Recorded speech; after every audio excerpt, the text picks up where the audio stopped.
சொல்லுவோமே. நான் எப்போ வந்தேன்? இதான்டா எப்படி இருக்க? நல்லா இருக்கேன். நீ எப்படி இருக்க? நல்லா இருக்கேன் மச்சான். சரி, நம்ம டேரெக்டாக டாபிக் வீடியோ எடுத்துருக்காங்க. சரி சரி. இப்போ என்னன்னா மச்சான், நான் நிறைய இதில் பார்த்தேன், கேள்விப்படுறேன். இன்னும் ஒரு மாடால் உலக போய் ஆரம்பிக்கிறன்ற மாதிரி சொல்லிட்டு இருக்காங்க. அதை பற்றி உனக்கு அதை கருத்து என்ன? கரெக்டு தான். ஒரு உலகப்போர் வரப்போகுது.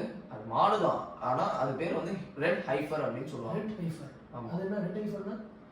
ரெட் ஹைஃபர், ஹைஃபர்னா ஒரு இளம் பசுன்னு சொல்லுவாங்க. ரெட்னா ரெட் கலர்ல அந்த இளம் பசு இருக்கிறதுனால ரெட் ஹைஃபர் அப்படின்னு சொல்லுவாங்க. சரி மச்சி, ஒரு மாடால புரியுது ரெட் ஹைஃபர் நீ சொல்ற. ஆனால் ஒரு மாடுக்கு எப்படி உலக போகிற அளவுக்கு எப்படி அது கொண்டு போகுது? அதுக்கு வந்து உனக்கு தெரியணும்னா நம்ம ஆப்ரஹாம் ரிலீஜன்னா என்னன்னு முதல்ல தெரிஞ்சுக்கணும் மச்சி. அதை நான் என்னன்னு கொஞ்சம் சுருக்கமாக சொல்கிறேன், நீ அது கேட்டுக்கோ. ஓகே. ஆப்ரஹாம் ரிலீஜன்னா 3 ரிலீஜன் சேர்ந்தது தான் ஆப்ரஹாமிக் ரிலீஜன் சொல்லுவாங்க.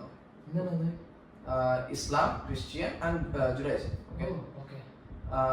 இப்போ அந்த மூணுத்துக்குமே ஜெருசலேம் வந்து ஒரு வந்து ரிலீஜியஸ் ஸ்பாட், முக்கியமான ரிலீஜியஸ் ஸ்பாட். ஓகேவா? இப்போ நீ இஸ்லாம் பார்த்தீங்கன்னா மெக்கா மதீனாக்கு அப்புறம் அங்கே தான் வந்து 3rd மோஸ்ட் ரிலீஜியஸ் மாஸ்க் அங்கே தான் இருக்கு. ஓகே. இப்போ கிறிஸ்டியானிட்டி பார்த்தீங்கன்னா ஜீசஸோட பர்த் பிளேஸ். ஜுடாயிசமுக்கு ஒரு பெரிய வால் இருக்கு, அதுதான் அவங்களோட ஃபர்ஸ்ட் டெம்பிள்னு. அந்த வால் வச்சு தான் அவங்க வந்து ஆமாம் ஆமாம், அது உண்மைதான்.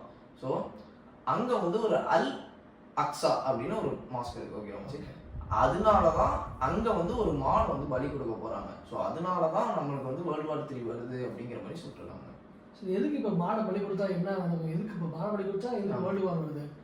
இப்போ அதுக்கு வந்து ஒரு பழைய ஒரு கதை இருக்கு. ஸோ அதை வந்து 3 ரிலீஜியனுமே அதை நம்புறாங்க, ஆனால் வேற வேற மாதிரி நம்புறாங்க. இப்போ நம்ம ஃபர்ஸ்ட் பார்த்தோம்னா ஜுடாயிசம் பார்த்தோம்னா, ஜூஸ் பீப்புள்லாம் என்ன நம்புறாங்கன்னா, முதல் 2 டெம்பிள் கட்டி இடிச்சிருச்சு. இப்போ வந்து ஒரு மாஸ்க் இருக்காங்க.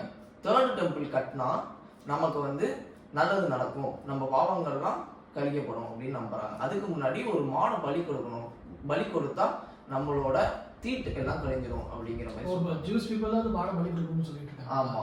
அதோட கிறிஸ்டியன் பீப்புளும் ஆமாங்கிறாங்க.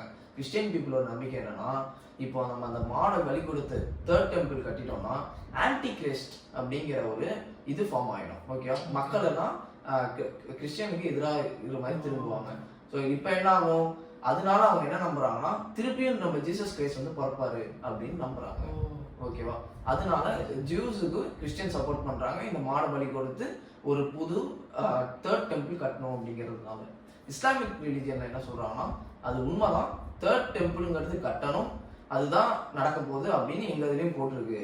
ஆனா 3rd டெம்பிள்ங்கிறது இப்போ அல் அக்ஸா அப்படிங்கிற டெம்பிள் தான் 3rd டெம்பிள். நீங்க சொல்ற டெம்பிள் 3rd டெம்பிள் கட்டணுங்கிறது கிடையாது, நீங்க தப்பா சொல்றீங்க அப்படின்னு சொல்றாங்க. இப்போ இஸ்லாமிக் பீப்புள் என்ன சொல்றாங்கன்னா, இப்போ ஏற்கனவே இருக்கிற அந்த மாஸ்க் தான் வந்து 3rd டெம்பிளாகவே எடுத்துக்கிறாங்க. கரெக்ட், நீ சொல்றது.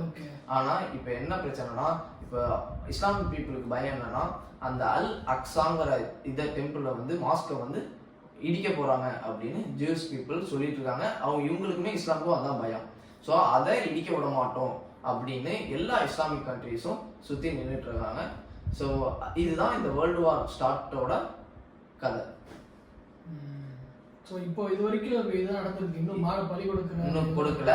ஆக்சுவலாக மாடு வந்து இறங்கிடுச்சு அப்படின்னு சொல்லிட்டு இருக்காங்க. எங்கேருந்து கேட்டோன்னா டெக்சாஸ்லேருந்து. சரி மச்சான், இப்போ நீ சொன்ன மாதிரி டெக்சாஸ் மாடை இறக்கிட்டாங்க. இப்போ இறக்குன மாடுக்கு வந்து பலி கொடுக்க போறாங்கல்ல, இப்போ அந்த ஏதோ டீடைல்ஸ் ஏதாவது இருக்கும் பலி கொடுக்க வேண்டிய மாடுக்கலாம் எப்படிலாம் இருக்கும் அப்படிங்கிற மாதிரி. இல்ல அப்படிதான் இருக்கு.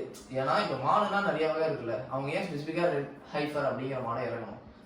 ரெட் ஹைஃபர் அப்படிங்கிற மாடை தான் பலி கொடுக்கணும் அப்படிங்கிறது ஜூயிஷ் பீப்புள் அண்ட் ஜுடாயிசத்துல ஒரு செட் ஆஃப் ரூல்ஸ் அண்ட் புக்ஸ்ல இருக்கு. அதுமாரி அதனால தான் அதை ஃபாலோ பண்றாங்க. இப்போ ரெட் ஹைஃபர் அப்படின்னா ரெட் கலர்ல இருக்கணும், அதோட முடியெல்லாம் ரெட் கலர்ல இருக்கணும். வித் த சேம் டைம் அந்த முடியில கூட ஒரு முடி 2 முடி கூட வேற கலர்ல இருக்கக்கூடாது. இன்னொன்று என்னன்னா, அந்த மாடு வந்து கரெக்டான முறையில் பாதுகாக்கப்பட்டிருக்கணும், அது வந்து அடிபட்டு இருக்கக்கூடாது, கீரல்லாம் இருக்கக்கூடாது. ஸோ இப்படிலாம் இருந்தாதான் அவங்க வந்து இந்த மாடை பலி கொடுக்கலாம் அப்படிங்கிற ஒரு ரூல்ஸ் வச்சிருக்காங்க. ஸோ இப்போ என்னன்னா, அதனாலதான் அந்த ஜூஸ் பீப்புளோட ஹெட் எல்லாருமே டெக்சாஸ் போயிட்டு அதை வந்து ஜெருசலேம்ல இறக்கிட்டாங்க. இப்போ அதை பலி கொடுக்க போறாங்க. அதுதான் இப்போ வந்து கரண்ட் சுச்சுவேஷன்.